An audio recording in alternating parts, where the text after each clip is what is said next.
So it's great to have you. Thank you very much. Thank you. That it? I would say firm. No, I would say firm, but not 100% firm. If they call up and they say, would like to do something a different way, we're going to be open to that. But essentially, that's the way it is right now, yeah.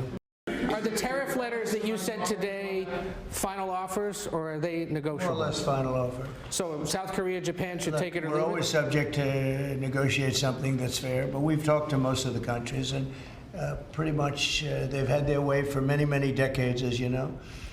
And it was time that we just wanted fairness. This is not really equitable from our standpoint, because it's just a small token by comparison to the damage that's been done over the years. But we had no other president that was willing to do this. I did it in my first term with China and others. We took in hundreds of billions of dollars of tariffs. No inflation, the most successful period of time that we've ever had financially in the country. The first term. I think this term is going to be much better, even much better than that. That was the best ever, and this is going to be, I think, substantially better. And we're on the way to doing that.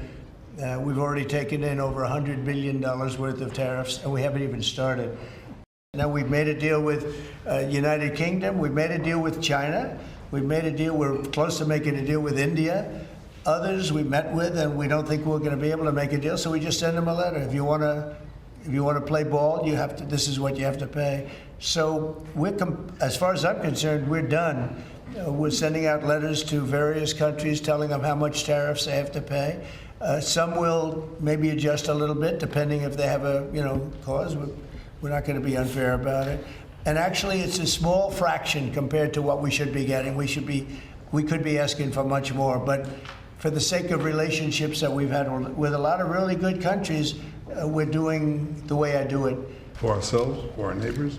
And I think we can work out a peace between us and the entire Middle East that were threatening the life of Israel. The nuclear tumor.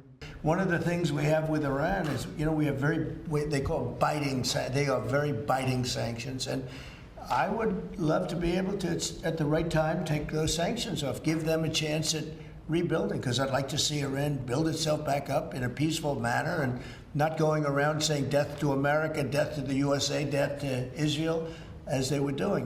They were the bully of the Middle East, and now they're not the bully anymore. But they were saying terrible things, and would like to see them. They have such potential. They have the oil power, and they have great people, smart people, energetic people, amazing. And I know so many Iranians from New York. I have a lot of friends, and they're great people. We have scheduled Iran talks, and they want to talk. They took a big drubbing, I think, when we hit the three sites. Really, I would say the three sites, not just the one. The one was a big one, and it was deep in granite, and it was obliterated. It turned out the Atomic Energy Commission said it is obliterated.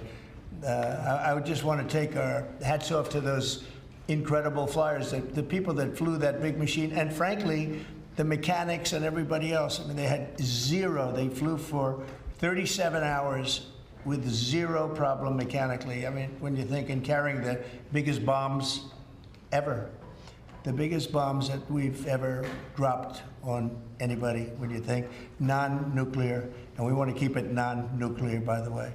But they did a phenomenal job. It was an amazing job. And say what might make you have the desire to do another strike on Iran? Another what? Another strike on Iran. I hope we're not going to have to do that. I can't imagine wanting to do that. I can't imagine them wanting to do it. They want to meet. They want to meet. They want to work something out. No, they're different. They're very different now than they were 2 weeks ago. In your view, is the war between Israel and Iran over? Or do those talks need to happen before you can? Well, I would say that the best man to answer that is the Prime Minister. But I will tell you that, in my view, I hope it's over. Yeah, I think Iran wants to meet. I think they want to make peace, and I'm all for it. Now, if that's not the case, we are ready, willing, and able. But I don't think we're going to have to be. But I think Bibi would answer that question very well. Place and give people a free choice. We're working with the United States